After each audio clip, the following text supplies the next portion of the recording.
Jadi kalau kita bicara tentang doa, doa itu fitrah kehidupan bagi setiap manusia. Hidup. Sekaligus penanda komitmen yang membedakan antara Khalik dengan makhluk. Hamba dengan Allah. Manusia dengan Tuhan. Kan Allah katakan, saya Rabb ya. Saya yang ngasih, saya yang Tuhan. Berarti kita yang makhluk kan? Kita yang butuh kan? Allah yang memberi, kita yang butuh.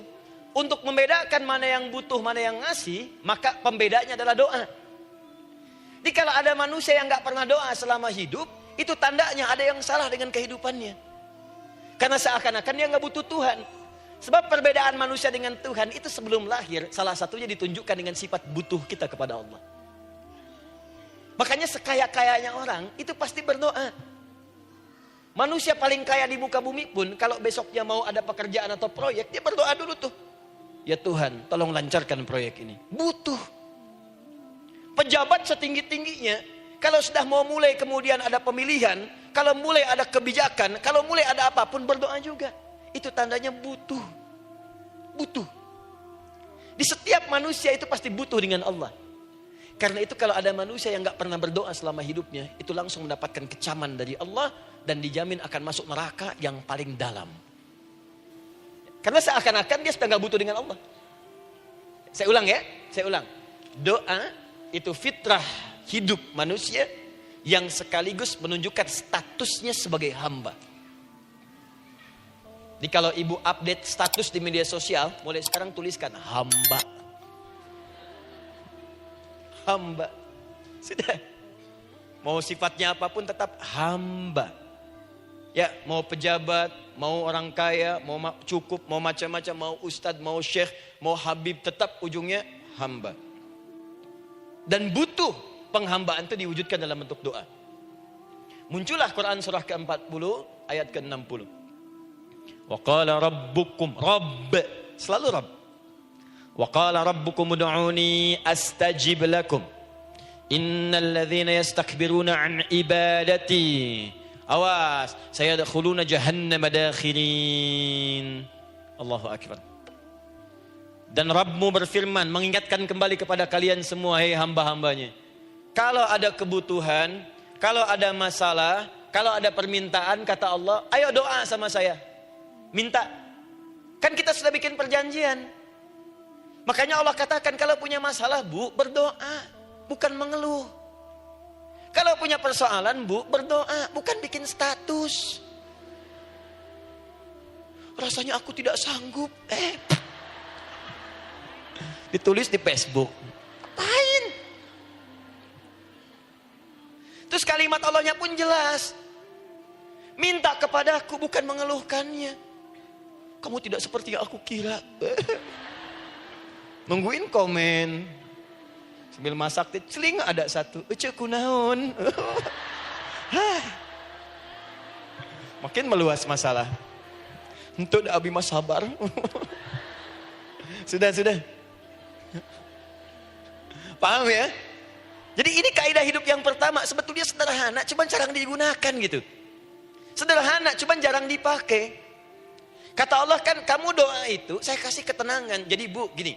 Doa itu manfaatnya, walaupun solusi belum datang, tapi hati tenang. Tenang. Jadi kalau mau curhat-curhat sama Allah, sampaikan, minta, mohon, berikan. Minimal tenang. Saya kasih rahasia ya. Ini di antara kita saja nih. Lihat sini. Saya hapus dulu deh. Baik. Buka Quran surah 7 ayat 205. Quran surah 7 ayat 205. Doa itu disebut zikir di ayat itu. Jadi kalau ibu sedang berdoa, itu sedang berzikir. Wadhkur rabbaka fi nafsika tadarruan wa khifatan wa dunal jahri minal qaul. Ada ayatnya? Oke. Pakai Rabb lagi kan?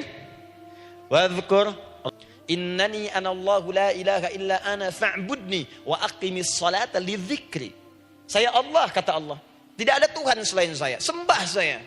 Bagaimana menyembah Allah? Tunaikan sholat sebagai zikir kepada Allah. Zikir. Di zikir, semua amalan yang mendekatkan kita dengan Allah. Doa, itu satu dari bagian zikir. Tapi tahukah ibu fungsi zikir yang paling utama itu apa? Quran surah 13 ayat ke-28. Ala bidzikrillahi tatmainnul qulub. Yakinkan pada dirimu, kalau zikirmu benar kepada Allah, maka dia akan berdampak kepada hati menjadi lebih tenang. Zikir itu, manfaat pertamanya, membuat hati tenang, Bu. Tadi saya contohkan. Baca Al-Quran zikir kan? Jadi kalau ibu sedang tidak tenang, sedang gelisah, ada masalah, daripada mengeluh sana sini, wudu, Bu, wudu. Ambil mushaf, baca. Saat baca itu mungkin solusi belum datang, tapi hati itu lebih tenang. Kaitan dengan bahasan kita, doa, minta. Doa. Jadi kalau orang punya masalah itu kalau berdoa, walaupun solusinya belum datang, walaupun kemudian jawabannya belum tiba, minimal hati ibu itu tenang. Ini dia. Kan surah 13 ayat 28. Rumus ini pakai. Gunakan dalam hidup. Karena yang tahu kehidupan kita itu Allah yang menciptakan kita. Yang tahu pesawat, yang bikin pesawat. Yang tahu handphone, yang bikin handphone. Yang tahu mikrofon, yang bikin mic-nya. Yang tahu kita, yang menciptakan kita. Ikutilah petunjuk Allah yang menciptakan kita, maka akan langsung terasa manfaatnya. Ibu tidak percaya, silahkan lakukan. Rasakan bedanya, bedakan rasanya, dan pasti akan terasa bedanya. Akan lain. Tuh. Doa. Tapi ingat yang paling penting kata Allah, doa itu bukan sekedar penting permohonannya, tapi menunjukkan status kita sebagai hamba di hadapan Allah Subhanahu wa taala. Jadi kalau ada orang selama hidup tidak pernah berdoa, artinya dia mengingkari status dia sebagai hamba di hadapan Allah Subhanahu wa taala. Mau menyejajarkan diri dengan Tuhan. Kan yang tidak pernah meminta itu Tuhan. Allah yang memberikan. Kalau manusia beda pasti minta. Artinya kalau ada manusia nggak pernah minta, seakan-akan bahasa halusnya, kamu ini ngaku jadi Tuhan. Saya tempatkan kau di neraka jahanam yang paling bawah. Jahanam itu, Bu, belum masuk saja sudah terasa. Terasa. Buka ibu Quran surah misalnya ke-40 Ghafir tuh. Ya, ayat 45 sampai dengan 47-nya. Sebelumnya lagi lihat Quran surah ke-8 ayat ke-50. Itu penghuni neraka, Bu, yang bukan jahanam saja. Penghuni neraka itu kalau mau meninggal itu dipukulin dulu malaikat. Depan belakangnya. Ayo, kamu keluar. Lama amat keluarnya rohnya katanya. Takut karena nggak punya bekal. Kan maaf ya, kaidah mengatakan orang nggak punya bekal itu takut pulang. Apalagi orang merasa salah. Anak ibu berbuat kesalahan, mau pulang takut kan? Takut. Jadi kalau ada anak takut pulang, salah dia. Salah. Kemana anak nggak pulang-pulang, pasti ada yang salah karena nggak berani pulang. Jangankan salah, nggak punya bekal saja, malu pulang.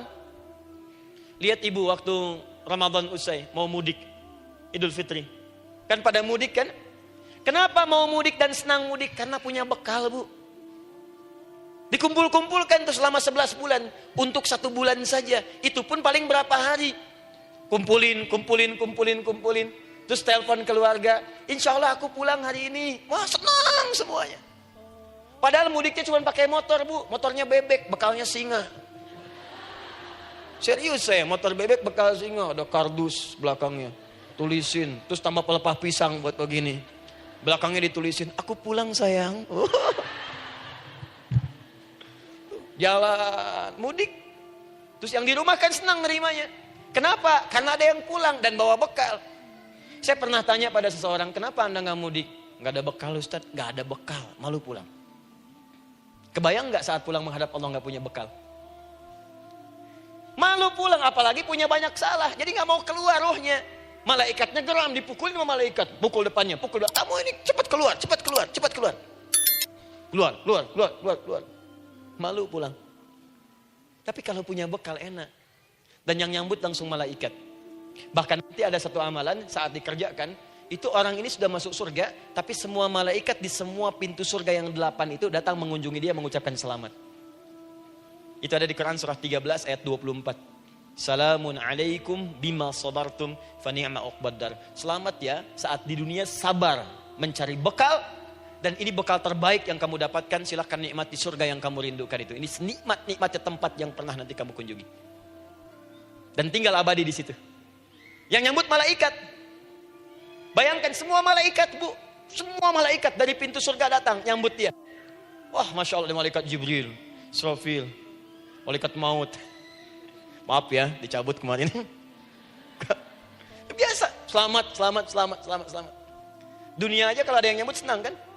Rumah dicat, datang, sambut depan rumah, semua hidangan ada. Masya Allah. Bahkan yang tidak ada jadi ada. Luarnya kongwan, dalamnya rangginang gitu kan. Wah, muncul semua. Paham ya? Jadi ini bagian pertama. Jadi kita katakan kenapa manusia mesti berdoa. Jawabannya karena manusia itu hamba. Dan doa itu adalah fitrah, bagian dari kehidupan. Kenapa manusia mesti berdoa? Karena ada komitmen dari Allah. Setiap dia mendapatkan sebuah persoalan, maka Allah akan jawab dan berikan jawaban dari semua persoalannya. Jalan mendapatkan jawaban itu adalah doa. Kenapa manusia mesti berdoa? Karena dia butuh dengan Allah. Dan puncaknya, kenapa dia mesti berdoa? Karena Allah ingin membahagiakan kehidupan dunianya sebelum sampai keabadiannya di akhirat. Jadi ketika kita berdoa, sebetulnya kebaikan untuk kita karena Allah ingin kita bahagia. Ingin mudah hidupnya. Jadi kalau ada orang gak berdoa, sesungguhnya dia sedang menyulitkan diri sendiri dalam kehidupan dunianya sampai ke akhiratnya. Jelas sampai di sini? Masya Allah. Alhamdulillah.